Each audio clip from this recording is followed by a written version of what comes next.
আজিৰে পৰা আৰম্ভ 2026 বৰ্ষৰ IPL মেচ।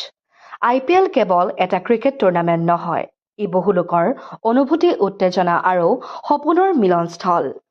আজি সন্ধিয়া 7:30 বজাত বেংগালুৰুৰ মাটিত প্ৰথমখন মেচ ৰয়েল চেলেঞ্জ বেংগালুৰু আৰু ছানৰাইজাৰ্ছ হায়দৰাবাদৰ মাজত অনুষ্ঠিত হ'ব। এইবাৰৰ IPLত বহু নতুন যুৱ খেলুৱৈয়ে নিজৰ প্ৰতিভা দেখুৱাবলৈ আগবাঢ়িছে।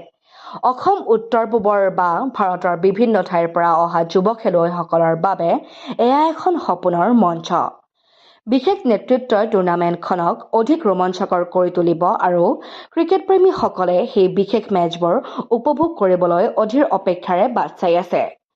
অসমতো চাহ দোকানৰ পৰা আৰম্ভ কৰি ঘৰৰ ড্ৰয়িং ৰুমলৈকে সকলো ঠাইতে IPLৰ জ্বৰ। প্ৰত্যেকটো দলৰ লক্ষ্য এটাই হ'ব, ট্ৰফী জিকিব লাগিব। এতিয়া লক্ষণীয় হ'ব যে কোন দলে এইবাৰৰ IPLৰ ট্ৰফী লাভ কৰিবলৈ সক্ষম হ'ব। News desk report, Tejas live.